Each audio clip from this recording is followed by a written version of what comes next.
All right, well, hello everybody and welcome back. This is Michael Oskam from Pro Audio Lessons, and I am here to do an update to the studio tour.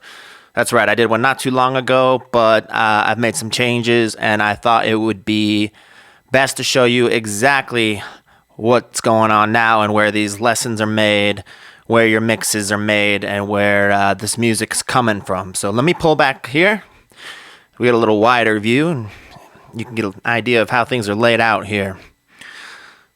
So let me walk you through a little bit about what's going on here. The main brain here is the iMac 27-inch. It's the new model with the 5K display, and I have upgraded the RAM to 72 gigabytes. So fortunately, we are never running out of sort of any juice. And then I also have above that, mounted to the wall, a 42-inch flat screen TV where I will have my mix window or edit window. Kind of just depends on which DAW I'm using. It's nice to have another display at your disposal. So since the last reveal that I showed you guys, I've gotten some new toys, new pieces of equipment.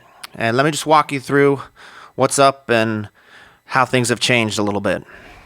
First, we've got some cool colored lights. I'm always about vibe. I have some of the studio lights up right now just so you can see, but usually it's pretty dim. I usually just have these LED lights going on and these kind of artificial candles, all just, to create a vibe. I'm all about vibe. It helps me to record, mix, write, whatever it is. Give lessons. I'm all about vibes. So let's go down here. I have installed everything that can be mounted into a rack, into a new rack. So let's walk through this here. Starting at the bottom, we have a power amp that I don't use very often unless I'm doing something live, which I still do, but not as frequently. And then above that is my very first interface from way back in the day, which is the DigiDesign 003 rack. And if I guess I ever wanted to, I could use a light pipe or ADAT to get 4 additional inputs, but right now I'm not actually using it. Above that, you see the Avid 11 rack, which I use a lot. A lot of my tones come out of this unit. It's got some killer presets, and then of course you can build your own patches, which I love to do, and they sound really good. And that's running into my interface by way of ADAT, which is digital, so there's no sort of latency or anything like that going on. And then you see this white coiled cable here that's attached to my workhorse guitar, electric guitar anyway, which is my white Fender Strat. That's usually what I'm using when recording electric. I also have a telly, though, that I like to use from time to time. Above that, we just have this XLR mic panel. It doesn't do much except for make it for easier connection with rack gear. So for those of you who have rack gear know that the XLR inputs are usually on the back of the unit, which is tricky and kind of a pain in the butt to get to because you got to reach behind it each time. So here I just have the 12 XLR inputs, and then on the back I have connection cables that are routed to the inputs. Like channel 1 here is routed to channel 1 on the Apollo 8, 2 to 2, 3 to 3, 4 to 4, that kind of thing. Makes sense, just for easier use. My newest addition is this new Warm Audio, the WA273. It's their emulation of the coveted Neve 1073 preamps, which sounds so choice and so beautiful. I got this about a week ago. Been doing some recording with it, and gosh, does it sound good. You guys, not kidding, sounds good. I'll be doing some demos, some lessons on how to best use this in terms of gain staging with your existing interface. A lot of people seem to get confused about, first of all, I guess the need for a preamp if you have an interface with a preamp. So I'll give you guys an idea of why people prefer that and choose to do that. And then you have to know how to gain stage it properly to get the best results. So this is my new favorite toy, and you guys will be seeing it in lessons coming up and going forward. Sounds great. So then above that, we have one of my main interfaces for A to D, D to A conversion is the Apollo 8 Quad, which is daisy chained to the Apollo Twin, which is where I get my DSP for my UAD plugins, and that is up here, which I use as the control hub for volume.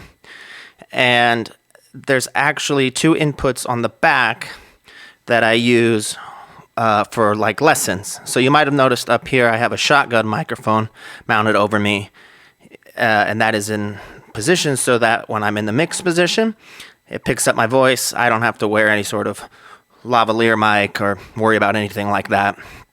And that runs into the Apollo here. So that's where the voiceover audio is coming from when I'm doing lessons.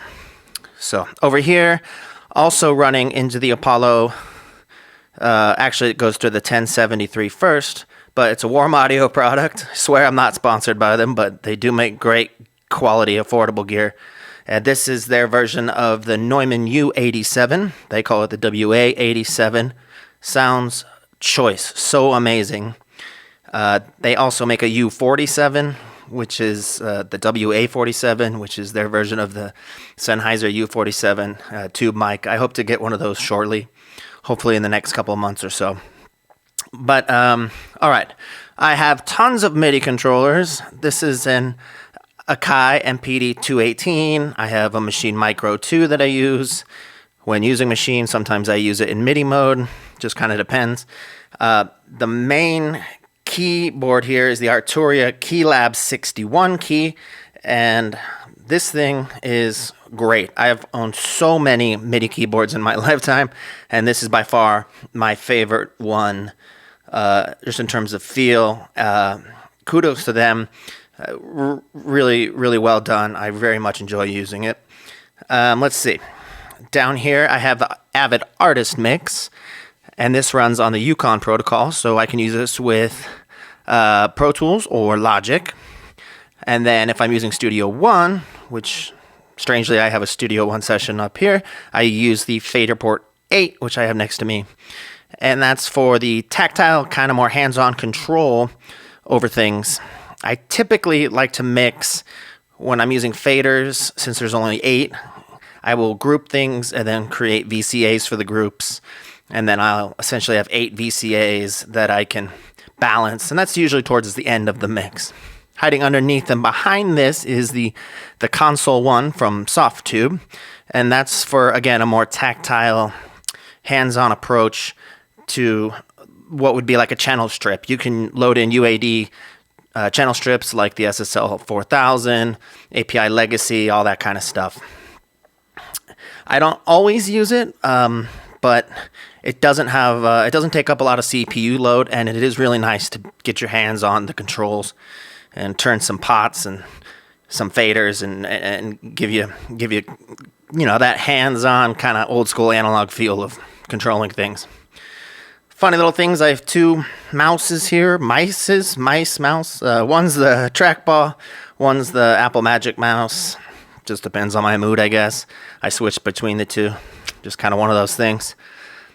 Over here, I have an old PreSonus Studio Live 16.4.2, and this is what I use when I set up live shows, as I mentioned before. I do that from time to time. I'll mix shows at bars for bands, things like that, and that's when I use the preamp in the rack. And it works great.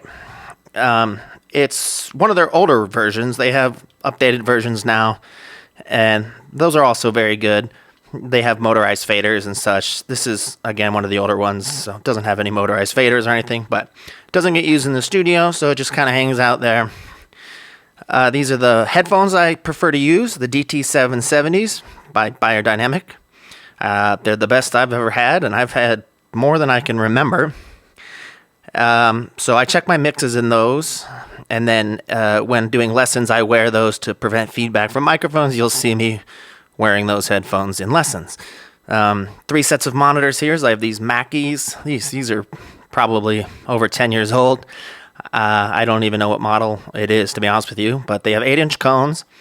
And then I'm running the JBL 305s and then the IK multimedia micros, and I'll check my mixes. I mix to the mains, which are my Mackies, and then I'll check my mix as we get closer to the end through these different sound sources, including the headphones. And that gives you a better idea of what, your mix is sounding like. And then there's just some fun stuff we got going around here. We got a Nutcracker playing guitar. Ooh, my Scream guy fell over. Let me fix that. Big horror movie fan, so I got some of these bobblehead type guys. Jason, Michael Myers, the best.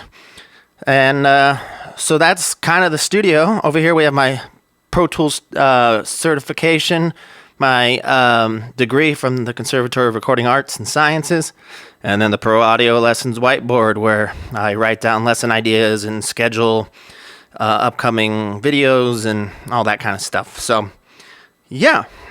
Over here, you might have noticed, too, behind the WA-87, I have one of these reflection filters that I recently got. And I got to say, they do a pretty good job. I've never had the need to use one before. I think you could get a better result if you use something like a closet, like that was deadened, maybe by all the clothes and all that. But for myself, when I'm sitting here and I'm writing, I need to be in a position where I can obviously control the DAW on my computer and then be able to turn and sing.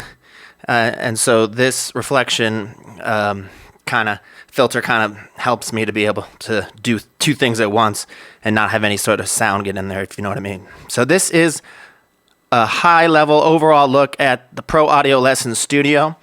I have plenty of guitars. I'll show you those in a later video. And then I have pedals up the wazoo that I use, which I will show you that in another video, I'm sure, too. But this is the cockpit, the hub. This is where everything gets done at Pro Audio Lessons right now. So if you haven't already, please subscribe to the channel. Like the video, click that bell icon like they say, so you get notified when new videos drop. And we have Patreon going on. As you guys know, with the demonetization of videos on YouTube, we've created a Patreon so that we can help be self-sustained and create videos. It's at patreon.com/proaudiolessons, and I'll put the link in the description below if you want to go over and check it out. We're starting to drop content there, so please think about joining, becoming a member, and until next time, take care, guys. Keep mixing.